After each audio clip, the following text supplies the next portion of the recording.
So ಇವಾಗ ಕರ್ನಾಟಕದಲ್ಲಿ serious ಆಗಿ ಒಂದು ಮಟ್ಟಿಗೆ ಚರ್ಚೆಯಲ್ಲಿ ಇರುವುದು ಯಾವಪ್ಪ ಅಂತ ಅಂದ್ರೆ ಅದು ಜನಗಣಿತ. ಸಾರಿ ಜನಗಣಿತ ಅಲ್ಲ, ಜನಗಣತಿ. ಸಾರಿ ಹಾ ಇಲ್ಲ, ಅದು ಏನಾಗಿದೆ ಅಂದ್ರೆ ನಾನು ಮ್ಯಾಥ್ಸ್ ಅಲ್ಲಿ ತುಂಬಾ ಇಂಟೆಲಿಜೆಂಟ್ ಅಲ್ಲ, ಯಾವತ್ತು ಮ್ಯಾಥ್ಸ್ ಬಗ್ಗೆ ಥಿಂಕ್ ಮಾಡ್ತಾ ಇರ್ತೀನಿ. ನನಗೆ ಮ್ಯಾಥ್ಸ್ ಅಂದ್ರೆ ತುಂಬಾ ಇಂಟ್ರೆಸ್ಟು. ಸೊ ಅದಕ್ಕೆ ನಾನು ಮ್ಯಾಥ್ಸ್ ಬಗ್ಗೆ ಥಿಂಕ್ ಮಾಡ್ಬೇಕಾದ್ರೆ ಅದು ಜನಗಣತಿ ಬರೋದು ಬಿಟ್ಟು ಬಾಯಲ್ಲಿ ಜನಗಣಿತ ಬಂದ್ಬಿಡ್ತು. ನಾನು ಮ್ಯಾಥ್ಸಲ್ಲಿ ಎಷ್ಟು ಇಂಟೆಲಿಜೆಂಟ್ ಅಂದರೆ ನನಗೆ ಇವಾಗಲೂ ಕೂಡ A+B² ಫಾರ್ಮುಲಾ ಪರ್ಫೆಕ್ಟಾಗಿ ಗೊತ್ತು. ನಿಮ್ಗೆ ಯಾರಾದ್ರು ಗೊತ್ತಾ? ನಾನು ಹೇಳಬೇಕಾದ್ರೆ A+B² = A² + B². ಕರೆಕ್ಟಾ? ಹಾಂ ಸರ್.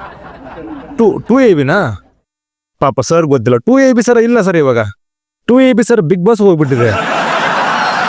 ಹೌದು, ಬಿಗ್ ಬಾಸ್ ಹೋಗ್ಬಿಟ್ಟಿದೆ. ಅದು 2AB ಇಲ್ಲ ಇವಾಗ. ಲಾಸ್ಟ್ ಟೈಮು A² ಇತ್ತು. ಆವಾಗ ಫಾರ್ಮುಲಾ ಏನಿತ್ತು B² + 2AB ಇತ್ತು. ಅದಕ್ಕಿಂತ ಹಿಂದಿನ ವರ್ಷ B² ಹೋಗಿತ್ತು. ಆವಾಗ A² + 2AB ಅಂತ ಇತ್ತು. ಸೊ ಇವಾಗ A² + B² ಅಷ್ಟೇ. ನೆಕ್ಸ್ಟ್ ಟೈಮ್ ಯಾರು ಹೋಗಲ್ಲ, ಇರೋದೇ 3 ಜನ, ಮುಗೀತು ಅಷ್ಟೇ. ಸರಿ, ಇವಾಗ ಬಿಗ್ ಬಾಸ್ ಅಂತ ನೆನಪಿಗೆ ಬಂದರೆ ನನಗೆ ಒಂದು ಮೈಂಡಲ್ಲಿ ಬಂತು. ಇವಾಗ ನೋಡಿ, ಇವಾಗ ಕರ್ನಾಟಕದಲ್ಲಿ ಒಂದು ಜನಗಣತಿ ಏನು ನಡೀತಾ ಇದೆ. ಸೊ ಎಲ್ಲ ಮನೆಯೂ ಕವರ್ ಮಾಡ್ತಾರೆ. ಟೀಚರ್ಸ್ ಏನಿದ್ದಾರೆ ಪಾಪ ತುಂಬಾ ಕಷ್ಟಪಟ್ಟು ಇವಾಗ ರಜೆ ಇದ್ರು ಕೂಡ ಅವ್ರಿಗೆ ಎಂಜಾಯ್ ಮಾಡೋಕ್ಕಾಗ್ತಾ ಇಲ್ಲ, ಅಷ್ಟೊಂದು ಕೆಲಸ ಇದೆ ಅವ್ರಿಗೆ ಇವಾಗ. ಎಲ್ಲ ಮನೆ ಸಮೀಕ್ಷೆ ಮಾಡ್ತಾರೆ ಅವರು ಪಾಪ. ಎಲ್ಲ ಮನೆ ಒಂದು ಬಿಡಲ್ಲ ಸರ್. ಏನು ಅವ್ರಿಗೆ ಕೊಟ್ಟಿರ್ತಾರಲ್ಲ ಅದನ್ನು ಪೂರ ಕಂಪ್ಲೀಟ್ ಮಾಡಬೇಕು. ಅವರು ಇವಾಗ ಕಂಪ್ಲೀಟ್ ಮಾಡಲೇಬೇಕು. ಏನೋ ಮೊಬೈಲಲ್ಲಿ ಡೇಟಾ ಇರುತ್ತೆ, ಸೊ ಕಂಪ್ಲೀಟ್ ಆಗಿ ಫಿಲಪ್ ಮಾಡಿ ಗೋರ್ಮೆಂಟ್ಗೆ ಸಬ್ಮಿಟ್ ಮಾಡಬೇಕು. ಅವ್ರು ಎಲ್ಲ ಮನೆಯದು ಜನಗಣಿತ ಅಲ್ಲ, ಜನಗಣತಿ. ಓಕೆ, ಜನಗಣತಿ ಮಾಡ್ತಾರೆ ಅಲ್ವಾ. ಒಂದ್ ಮನೆ ಮಾತ್ರ ಅವರು ಮಿಸ್ ಮಾಡ್ತಾರೆ. ಒಂದ್ ಮನೆ ಮಾಡಕ್ಕೆ ಹೋಗಲ್ಲ ಅವರು. ಯಾವುದು? CM ಅವ್ರ ಮನೆನಾ? ಇಲ್ಲ, CM ಅವ್ರ ಮನೆನೂ ಆಗತ್ತೆ. ಇಲ್ಲ, CM ಅವ್ರ ಮನೆಗೆ ಎಲ್ಲ ಜನಗಣಿತನೂ ಆಗುತ್ತೆ, IT ರೇಡೋ ಆಗುತ್ತೆ, ಎಲ್ಲ ಆಗುತ್ತೆ. ಅದೇನು ಪ್ರಶ್ನೆ ಇಲ್ಲ. ಯಾವ ಮನೆ ಯಾರ್ಯಾರು ಗೊತ್ತಾ? ಯಾವ ಮನೆಗೆ ಆಗಲ್ಲ ಅಂತ ಅಂದ್ರೆ ಬಿಗ್ ಬಾಸ್ ಮನೆಗೆ ಆಗಲ್ಲ. ಬಿಗ್ ಬಾಸ್ ಮನೆದು ಜನಗಣತಿ ಆಗೋದೇ ಇಲ್ಲ. ಯಾಕಂದ್ರೆ ಎಂಟ್ರಿನೇ ಇಲ್ಲ, ಬರೀ ಕಂಟೆಸ್ಟೆಂಟ್ಸ್ಗೆ ಮಾತ್ರ ಎಂಟ್ರಿ ಇರೋದು. ಸೊ ನೀವೇನಾದರೂ ಯಾರಾದರೂ ಟೀಚರ್ಸು, ಒಂದು ವೇಳೆ ಗೋರ್ಮೆಂಟ್ ಇವಾಗ ಟೀಚರ್ಸ್ನ ಹೋಗ್ರಿ ಜನಗಣತಿ ಮಾಡ್ಕೊಂಡು ಬನ್ನಿ ಅಂತ ಏನಾದರೂ ಬಿಗ್ ಬಾಸ್ ಮನೆಗೆ ಕಳಿಸ್ಬೇಕಂದ್ರೆ ಅವ್ರಿಗೆ ವೈಲ್ಡ್ ಕಾರ್ಡ್ ಎಂಟ್ರಿ ಮೂಲಕನೇ ಕಳಿಸ್ಬೇಕು. ಹೌದಲ್ಲ? ಡೈರೆಕ್ಟಾಗಿ ಎಂಟ್ರಿ ಇಲ್ಲ. ಇವಾಗ ಆಲ್ರೆಡಿ ಫಸ್ಟ್ ಸ್ಟಾರ್ಟಿಂಗಲ್ಲಿ 18-19 ಜನ ಹೋಗಿದ್ರು. ಅವ್ರ ಮೇಲೆ ಇವಾಗ ಯಾರಾದರೂ ಹೋಗ್ಬೇಕಂದ್ರೆ ಇವಾಗ ವೈಲ್ಡ್ ಕಾರ್ಡ್ ಎಂಟ್ರಿ ಮಾತ್ರನೇ ಹೋಗ್ಬೇಕು. ಹೌದಲ್ಲ? ಸೊ ಇವಾಗ ಏನೋ ಗೋರ್ಮೆಂಟ್ ಬಂದಾಗ ಇಲ್ಲ, ನಿಮ್ಮ ಮನೆಯದು ಜನಗಣತಿ ಮಾಡಬೇಕಾಗಿದೆ, ಸೊ ದಯವಿಟ್ಟು ನಮ್ಮ ಟೀಚರ್ಸ್ಗೆ ಅಲೋವ್ ಮಾಡ್ರಿ ನಿಮ್ಮ ಮನೆಗೆ ಅಂತ ಹೇಳಿದ್ರೆ ಇವರು ವೈಲ್ಡ್ ಕಾರ್ಡ್ ಮೂಲಕನೇ ಎಂಟ್ರಿ ಮಾಡೋದು. ಯಾಕಂದ್ರೆ ಅದು ರೂಲ್ಸ್ ಆ ಥರ ಇರೋದು. ಸುಮ್ಮನೆ ಬಿಗ್ ಬಾಸ್ ಮನೆ ಯಾವತ್ತೂ ರೂಲ್ಸ್ ಬ್ರೇಕ್ ಮಾಡಲ್ಲ. ಪಾಪ ಮೊನ್ನೆ ಯಾವುದು ರೂಲ್ಸ್ ಬ್ರೇಕ್ ಮಾಡಿಲ್ಲ, ಆದರೂ ಮನೆಯಿಂದ ಹೊರಗೆ ಬಂದುಬಿಟ್ರು. ಗೊತ್ತಿಲ್ಲ ಯಾರು ತಪ್ಪು ಅಂತ ನನಗೂ ಗೊತ್ತಿಲ್ಲ. ಬಿಗ್ ಬಾಸ್ ತಪ್ಪ, ಗೋರ್ಮೆಂಟ್ ತಪ್ಪ, ಅಥವಾ ಆ ಜಾಗ ಯಾರ್ದಿತ್ತಲ್ಲ ಅವ್ರ ತಪ್ಪ ಅಂತ ನನಗೂ ಗೊತ್ತಿಲ್ಲ. ನಿಮಗೇನಾದ್ರು ಯಾರ್ಯಾರು ಗೊತ್ತಿದ್ರೆ ದಯವಿಟ್ಟು ಕಮೆಂಟ್ ಸೆಕ್ಷನ್ನಲ್ಲಿ ಹೋಗಿ ಕಮೆಂಟ್ ಮಾಡಿ. ಓಕೆ, ಸೊ ಇವಾಗ ಡೈರೆಕ್ಟ್ ಮ್ಯಾಟ್ರಿಗೆ ಬಂದ್ಬಿಡೋಣ.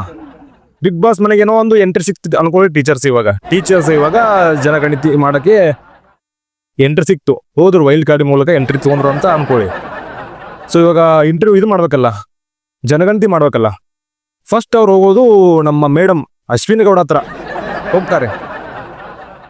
ಮೇಡಮ್ ಕೂತ್ಕೊಳ್ಳಿ, ದಯವಿಟ್ಟು ಕೂತ್ಕೊಳ್ಳಿ, ನಿಮ್ಮ ಜನಗಣತಿ ಮಾಡಬೇಕಾಗಿದೆ, ದಯವಿಟ್ಟು ನಿಮ್ಮ ಹೆಸರು ಹೇಳಿ ಮೇಡಮ್, ನಿಮ್ಮ ಪೂರ್ತಿ ಹೆಸರು ಹೇಳಿ.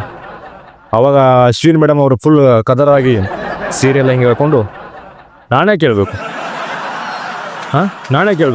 ಬಿಗ್ ಬಾಸ್ ನಮ್ಗೆ ಹೇಳಿದಾರೆ ನಮ್ಮ ಹೆಸರು ನಿಮ್ಗೆ ಹೇಳಕ್ಕಾರೆ, ನಾನು ಹೇಳಲ್ಲ. ನಾಳೆ ನಮ್ಮ ಪೂರ್ತಿ ಹೆಸರು ಹೇಳಬೇಕು, ನನ್ನ ಇಷ್ಟ ಅದು. ಅದನ್ನು ಕೇಳಕ್ಕೆ ನೀವು ಯಾರು? How are you? Sorry who are you? ನೀವೇನು ಬಿಗ್ ಬಾಸಾ? ಬಿಗ್ ಬಾಸ್ ಹೇಳಿ ಬೇಕಾದ್ರೆ ನಾನು ಹೇಳ್ತೀನಿ.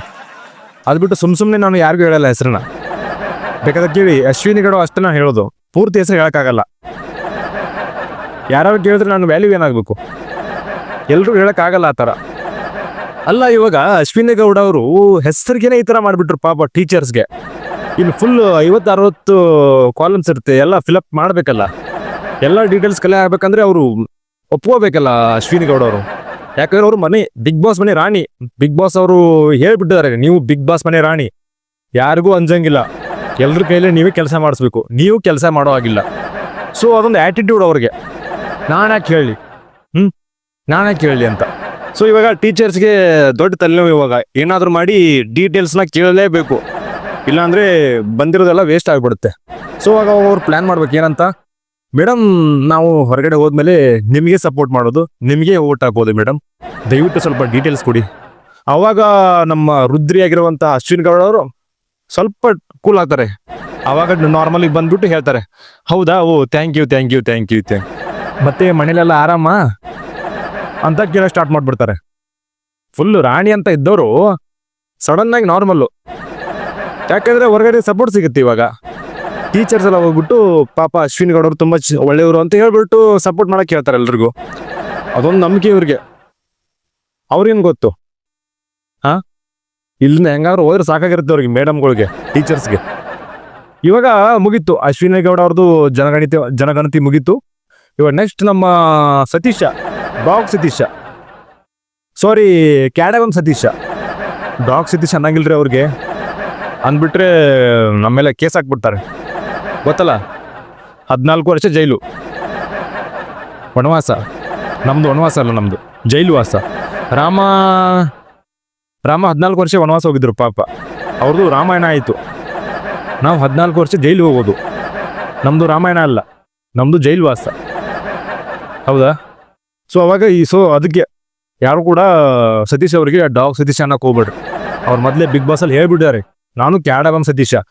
ಗೂಗಲಲ್ಲಿ ಸರ್ಚ್ ಮಾಡಿರ್ಬೇಕಾರೆ, ಗೂಗಲಲ್ಲಿ ಸರ್ಚ್ ಮಾಡಿ ನೋಡಿದ್ರೆ ಡಾಗ್ ಸತೀಶ ಅಂತ ಬರಲ್ಲ, ಏನಂತ ಬರುತ್ತೆ, ಕ್ಯಾಡಗಮ್ ಸತೀಶ ಅಂತ ಬರುತ್ತೆ. ನನಗೊಂದ್ಸರನೂ ಬಂದಿಲ್ಲ, ನನಗೆ ಬಂದಿದ್ದು ಬರೀ ಡಾಗ್ ಸತೀಶ ಅಂತಾನೆ. ನಾನು ಚೆಕ್ ಮಾಡಿದೆ, ಎರಡೂ ಚೆಕ್ ಮಾಡಿದೆ, ಬಟ್ ಬಂದಿದ್ದು ಡಾಗ್ ಸತೀಶ ಅಂತ. ಹೌದಾ? ನೀವು ಚೆಕ್ ಮಾಡಿರ್ಬೇಕಾದ್ರೆ. ಓಕೆ, ಸೊ ಇವಾಗ ಇರಲಿ, ಆ ವಿಷಯ ಬೇರೆ ಬಿಟ್ಟಾಕಿ. ಇವಾಗ ಕ್ಯಾಡಗಮ್ ಸತೀಶ್ ಅವರ ಹತ್ರ ಹೋಗಿ ಡೀಟೇಲ್ಸ್ ಎಲ್ಲ ಹಾಕ್ಬೇಕು. ಅವ್ರು ಸಿಗೋದೆಲ್ಲಿ? ಬಿಗ್ ಬಾಸ್ ಮನೆಯಲ್ಲಿ.